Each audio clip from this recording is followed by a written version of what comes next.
अस्सलाम वालेकुम क्लास। उम्मीद है कि आप खैरियत से होंगे।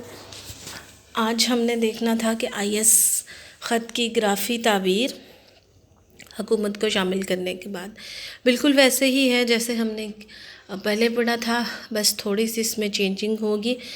बिल्कुल उसी तरह से आप 4 डायग्राम बनाएंगे। पहली डायग्राम हमारे पास ये है जिसमें हम यहाँ शरह सूद और यहाँ पे सरमायाकारी और सरकारी अखराजात को लेंगे। पहले में हमने सिर्फ सरमायाकारी ली थी, इसमें हम दोनों लेंगे, सरमायाकारी और सरकारी अखराजात। इसकी रीज़न ये है कि सरमायाकारी में मतलब हम इसको ऐसे भी शो कर सकते हैं कि निजी और सरकारी सरमायाकारी। तो इसी तरह से क्योंकि जब हम गवर्नमेंट को शामिल करते हैं तो गवर्नमेंट के भी सरमायाकारी के बहुत बड़े बड़े प्रोजेक्ट्स होते हैं, तो लिहाजा बिल्कुल वैसा ही ख़त है। शरह सूद और सरमायाकारी का नेगेटिव रिलेशन है।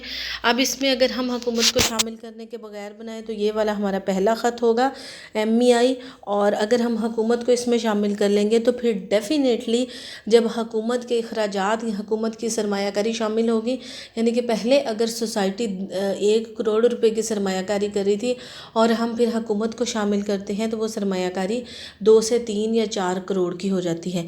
तो फिर ये ख़त जो है +G से ऊपर शिफ्ट हो जाएगा।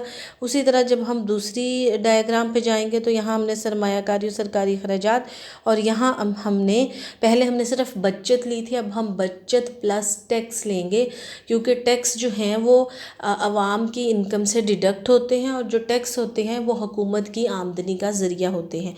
तो लिहाजा यहाँ हमने बचत के साथ साथ टैक्स को भी ले लिया, सरमायाकारी और सरकारी अखराजात। अब इसी तरह से इसका पॉजिटिव रिलेशन है, S+T हमारे पास बराबर होते हैं I+G के। हमने देखा था कि S = I होता है। केन्स ने हमें ये कॉन्सेप्ट दिया था कि बचतें सरमायाकारी के बराबर होती हैं, तो लिहाजा जो हम टैक्स पे करते हैं वो ही गवर्नमेंट स्पेंडिंग के बराबर होता है, तो लिहाजा T = G होता है। इसको हम एज इट इज़ नहीं लेते क्योंकि हमारे नॉर्मली जो हुकूमत के अखराजात होते हैं वो टैक्स से ज़्यादा होते हैं, तो लिहाजा हम इसको बिल्कुल डेफिनेट वैसे नहीं कहते जैसे कहते बचतें सरमायाकारी के बराबर होती है। ऐसे नहीं हम कह सकते कि टैक्स जो हैं वो सरकारी अखराजात के बराबर होते हैं, लेकिन हम ये ज़रूर कहते हैं कि जितना भी टैक्स होता है वो हुकूमत की आमदनी का ज़रिया होता है, तो हुकूमत उसको अखराजात में लगा देती है। तो इसी तरह से हमारे पास आ जाएगा S+T = I+G। इसको हम एक्सटेंड करेंगे डायग्राम नंबर 3 में। तो अगर हम डायग्राम नंबर 3 देखें तो उसमें हमारे पास है पहले सिंपल सेविंग का कर्व था, और अगर हमारे पास जो है वो टैक्स ज़्यादा लगते हैं तो उस सूरत में हमारी जो सेविंग है वो पहले की निस्बत कम हो जाएगी, और अगर टैक्स कम होते हैं तो हमारी सेविंग पहले की निस्बत बढ़ जाएगी। ठीक है, अगर हमने हुकूमत को शामिल किया है तो हमारा ये ख़त S वाला यहाँ पे आ गया है, यानी कि हमारी सेविंग्स जो हैं वो पहले से बढ़ गई हैं। ऐसे भी तो होता है कि हुकूमत जब अखराजात अपने बढ़ाती है तो उससे लोगों को रोज़गार ज़्यादा मिलता है। जब ज़्यादा लोगों को रोज़गार मिलता है उनकी आमदनी बढ़ती है, और जब उनकी आमदनी बढ़ती है तो उनकी बचतें भी बढ़ जाती हैं। तो इसी तरह से अगर हम हुकूमत को शामिल करेंगे तो मज़ीद हमारे पास जो है वो नए कर्व पे हम शिफ्ट हो जाएंगे S' पे। फिर हम डायग्राम नंबर 4 पे आ जाएंगे, तो उसी तरह जैसे हमने पहले डिराइव किया था बिल्कुल उसी तरह हम इस कर्व को जो है वो दोबारा से ड्राइव कर लेंगे, तो हमारे पास ये IS ख़त आ जाएगा। अब इसमें उन्होंने लिखा है कि IS ख़त का झुकाव और खसूसियात। तो IS ख़त अशिया की मंडी में शरह सूद और आमदनी के बाहमी रिश्ते को ज़ाहिर करता है। ये तो इसकी सिंपल सी डेफिनेशन है जो हम देखते हैं। और उसके बाद है IS ख़त ऊपर से नीचे बाएं से दाएं गिरने का रुझान रखता है, यानी इसका झुकाव मनफी होता है। लिहाजा ये शरह सूद का बचत और सरमायाकारी के ख़त के साथ माकूस ताल्लुक़ ज़ाहिर करता है, यानी कि शरह सूद का बचत और सरमायाकारी के साथ नेगेटिव रिलेशन होता है। ज़ाहिरी बात है अगर शरह सूद ज़्यादा होगी लोग जो हैं वो सरमायाकारी कम करेंगे, तो इसका नेगेटिव रिलेशनशिप इनके साथ होगा। अब हमारे पास अगर सरमायाकारी शरह सूद से बहुत ज़्यादा मुतासिर हो, यानी शरह सूद में मामूली सी तब्दीली से सरमायाकारी में बहुत ज़्यादा तब्दीली वाक़ है, तो IS ख़त का झुकाव कम होता है। अगर सरमायाकारी शरह सूद से ज़्यादा मुतासिर हो, ठीक है, तो इस IS ख़त का झुकाव कम होता है और यह ख़त चिपटा होता है। अब हम इसमें देखते हैं कि हमारे पास जो ये वाला ख़त है, ये ख़त अब अगर हम इसमें देखें तो पहले हमारे पास शरह सूद ये था, आमदनी ये थी। यहाँ पे देखते हैं शरह सूद में कम तब्दीली आई है, जबकि आमदनी में जब ज़्यादा तब्दीली आई है। तो चिपटा ख़त ये ज़ाहिर करता है कि शरह सूद में कम तब्दीली से आमदनी में ज़्यादा तब्दीली आती है, तो ये फ्लैटर होता है।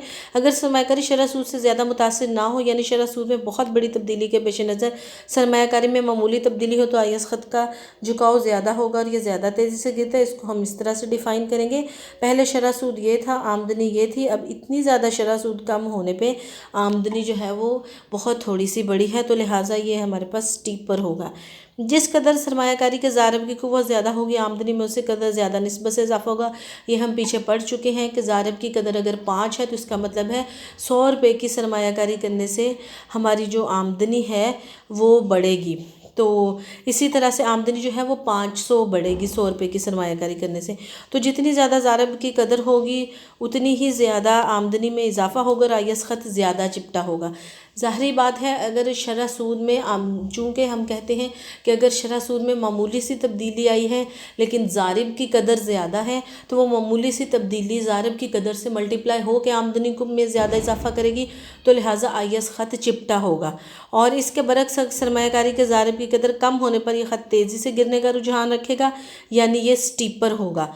तो सरमायाकारी के ज़ारिब का फार्मूला K = 1/1 - B, ये सिंपल वही फार्मूला है जो हम नॉर्मली ज़ारिब का फार्मूला होता है। और इसको हम B जो है वो हमारे पास MPC है, इसको हम ये भी लिख सकते हैं K = 1/1 - MPC।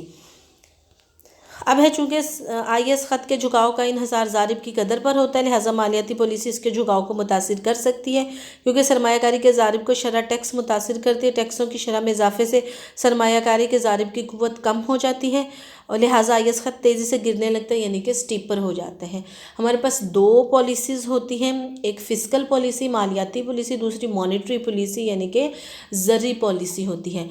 तो जो मालियाती पॉलिसी होती है वो गवर्नमेंट के अंडर होती है और गवर्नमेंट जो है वो मालियाती पॉलिसी के टूल्स यूज़ करती है, जैसे कि टैक्स एक मेजर टूल है फ़िस्कल पॉलिसी के अंडर। अगर हुकूमत को लगता है कि फ़रात ज़र है और हम ज़र को कम होना चाहिए, महंगाई ज़्यादा है, तो इस सूरत में हुकूमत टैक्सों में इजाफ़ा कर देगी। और अगर हुकूमत को लगता है कि अफरात ज़र नहीं है, तफरीत ज़र है और ज़र जो है वो सोसाइटी में इकॉनमी में कम है, उसको ज़्यादा होना चाहिए, तो हुकूमत टैक्सों में कमी कर देगी। तो लिहाजा इसका इन्हिसार मालियाती अगर हमें ये लगता है कि सरमायाकारी के ज़ारिब की कदर ज़्यादा है, तो हुकूमत अगर सरमायाकारी करेगी तो उससे हमारा जो है वो IS ख़त जो ज़्यादा चिपटा होगा। अदरवाइज़ ये IS ख़त चिपटा नहीं होगा, स्टीपर होगा। अब है ये हम देख चुके हैं, IS ख़त अमूदी भी हो सकता है और उफ़क़ी भी, लेकिन ये दोनों इंतहाई सूरतें हैं। अमूदी भी होता है, यानी कि इस तरह से अमूदी जो है वो हम वर्टिकल को ये वाला और उफ़क़ी ये वाला, तो इस तरह से हो सकते हैं, लेकिन ये एक्सट्रीम सूरतें हैं। अगर हम उफ़क़ी की बात करते हैं, हॉरिजॉन्टल जिसको हम कहते हैं, तो ये ज़ाहिर करता है कि शरह सूद मुतय्यन है लेकिन आमदनी बढ़ती चली जा रही है। और अगर हम यहाँ बात करते हैं तो आमदनी मुतय्यन है, शरह सूद बढ़ती कम हो रही है। शरह सूद बढ़ जाए कम हो जाए, आमदनी पे इसका कोई असर नहीं पड़ता। IS ख़त अमूदी उस वक्त होता है जब सरमायाकारी की तलब की लचक बलिहाज सूद सिफ़र हो, यानी कि शरह सूद जो सरमायाकारी है वो शरह सूद से बिल्कुल भी मुतासिर ना हो रही हो। तो ये देखें, ये हमारे पास है। ज़ाहिरी बात है, अगर सरमायाकारी बढ़ेगी तो डेफिनेटली लोगों की आमदनी भी बढ़ेगी, लेकिन और जब सरमायाकारी ही नहीं बढ़ रही, सरमायाकारी शरह सूद बढ़ने से सरमायाकारी पे कोई असर नहीं होता। और इसी तरह जब सरमायाकारी की तलब की लचक जो है वो सूद के लिहाज से सिफ़र होती है, सूद बढ़ता चला जाए, सरमायाकारी पे कोई असर नहीं पड़ता, तो ये वर्टिकल होता है। और ऐसी सूरत में शरह सूद तब्दील होने का असर सरमायाकारी पर बिल्कुल नहीं होता और सरमायाकारी की इस्तेदाद मुख्ततिम का ख़त MEI बिल्कुल अमूदी होता है। चूँकि IS ख़त के झुकाव का इन्हिसार सरमायाकारी के ख़त पर होता है, लिहाजा IS का ख़त भी अमूदी बनता है, जिसकी शक्ल दर्ज झैल होती है। तो इसको हम अगर डिराइव करना चाहें तो ये इस तरह से होता है कि शरह सूद जो है वो शरह सूद और सरमायाकारी का जो ताल्लुक़ होता है वो कांस्टेंट है, सरमायाकारी नहीं बढ़ती। जब सरमायाकारी नहीं बढ़ती तो हमारे पास कोई दूसरा पॉइंट नहीं है लेने के लिए, तो लिहाजा हमारा IS ख़त अमूदी होगा। तो इसी तरह हमारा जो IS ख़त उफ़क़ी भी हो सकता है। अब इसी तरह से IS ख़त की उफ़क़ी शक्ल भी हो सकती है और उस वक्त इख्तियार करता है जब इंतहाई क्लासिकल केस हो, यानी कि हम कहते हैं कि बचत आमदनी से बिल्कुल मुतासिर ना हो रही हो, बल्कि शरह सूद का तफाल हो कि शरह सूद में तब्दीली ना भी आ रही हो तो आमदनी में बेहद तब्दीली आती है। यानी कि हम इसको इसी तरह से करेंगे कि शरह सूद में तब्दीली नहीं आती जबकि सरमायाकारी बेहिसाब बढ़ती चली जाती है। जब सरमायाकारी बेहिसाब बढ़ती चली जाती है तो उस सूरत में आमदनी भी बढ़ती चली जाती है। और आईएस ख़त के ऊपर दाएं जानिब कोई भी नुक्ता इस बात की वजाहत करता है कि मजमूई तलब के मुकाबले में मजमूई रसद ज़्यादा होती है। अब इसमें हम देखते हैं कि कोई भी मजमूई रसद ज़्यादा होती है, यानी कि एक्सेस सप्लाई ऑफ गुड्स होती है, और इसके नीचे बाएं जानिब कोई भी नुक्ता लें तो हम कहते हैं कि एक्सेस डिमांड फॉर गुड्स होती है। आईएस का नेगेटिव रिलेटेड है तो शरह सूद और आमदनी के नेगेटिव रिलेशन को जाहिर करता है। तो अगर हम आईएस ख़त के ऊपर कोई नुक्ता लें, यानी कि राइट साइड पे कोई नुक्ता लें, तो हम कहते हैं कि यहाँ मजमूई रसद ज़्यादा होती है। और अगर हम आईएस ख़त के नीचे कोई नुक्ता लें तो यहाँ हम कहते हैं मजमूई तलब मजमूई रसद के मुकाबले में ज़्यादा होती है। तो ये हमारे पास था आईएस ख़त। थोड़ा सा टेक्निकल है लेकिन मुश्किल नहीं है, अगर हम उसकी प्रैक्टिस करें तो ये हमारे लिए आसान हो सकता है। अब नेक्स्ट हमारा टॉपिक है आईएस ख़त की मुंतकली। ये कोई इतना ज़्यादा नहीं है लेकिन चूँकि ये निस्बतन मुश्किल है तो इसलिए मैं आपको ये थोड़ा थोड़ा करवा रही हूँ। आईएस ख़त की मुंतकली जो है वो भी हम करते हैं कि हुकूमत को शामिल करके या हुकूमत को शामिल किए बगैर। तो ये भी बहुत आसान है कि आईएस ख़त किस किस वजह से मुंतकिल होता है, तो उसको हम वो जो डिटेल है वो इंशाल्लाह कल पढ़ेंगे। अभी आप इसकी प्रैक्टिस करें। मैंने देखा है आप लोगों का जो काम है वो माशाल्लाह बेहतर है। मुझे अच्छा लगा कि आपने वो रिस्पॉन्स किया। और एक बच्ची ने जो है वो उसको वीआई के तरीके से किया है, मतलब उसमें आईआर की जगह वीआर या वीआई उसको उन्होंने लिया है, वो भी ठीक है। आप उसको किसी भी वेरिएबल से मैयर कर लें, लेकिन पहले ये डिफ़ाइन करना ज़रूरी है। लेकिन अगर आप पहले आई नॉट इस्तेमाल करें ऑटोनमस इन्वेस्टमेंट के लिए तो फिर आप इंड्यूस इन्वेस्टमेंट के लिए आईआर ही इस्तेमाल करें या आई जो है वो इस्तेमाल करें, ताकि उसका हमें आसानी हो जाए। हमें पता चले कि अगर हमने ऑटोनमस को आई से किया है तो डेफिनेटली फिर उसका जो सेकंड पार्ट है वो भी आई से ही होगा। और बाकी जो है वो बेहतर है। तो ये भी आपने इसी तरह से करना है। आपने इसके जो हमने डायग्राम बनाई है शिफ्ट करने की, हुकूमत को शामिल करने के बाद वो आपने डायग्राम्स बना के मुझे पिक सेंड करनी है। और उसके बाद ये जो 8 पॉइंट्स हैं ये आपने लिखने हैं, और ये आपने एज इट इज़ नहीं लिखने। आपने उसको जो पहले तो 1-2 जो डेफिनेशंस वगैरह हैं वो तो आपने वैसे ही लिख देनी है। उसके बाद आपने इसको पॉइंट्स की सूरत में लिखना है, यानी कि इसको आपने टेक्स्ट को रिड्यूस करना है। जैसे कि फिर आप ये लिखेंगे दूसरा पॉइंट जैसे कि है कि आईएस ख़त का मनफी झुकाव होता है। आप ये कह सकते हैं कि आईएस ख़त सरमायाकारी और शरह सूद या आमदनी और शरह सूद के मनफी ताल्लुक़ की वजाहत करता है। इसी तरह आपने इसको कम करके पॉइंट्स की शक्ल में लिखना है।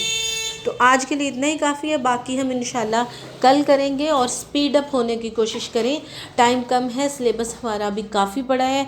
हमने इसके सेकंड पार्ट मुआशरत पाकिस्तान भी अभी पढ़ना है।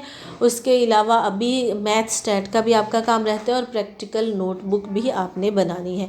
तो कोशिश करें इसको ज़्यादा से ज़्यादा रिस्पॉन्ड करें। आपकी जो अटेंडेंस है वो डेली बेसिस के पे मैडम के पास जा रही है, तो तमाम सब्जेक्ट्स की, तो उनको पता है कि आप किस तरह से कितने बच्चे जो हैं वो पार्टिसिपेट कर रहे हैं। तो कोशिश करें ज़्यादा से ज़्यादा लोग इसको करें, क्योंकि इसमें आपका ही फ़ायदा है। अब तो आपको ये क्लियर हो गया है कि आप लोगों के लिए अलहदा से कोई मज़ीद लेक्चर अरेंज नहीं किए जाएंगे।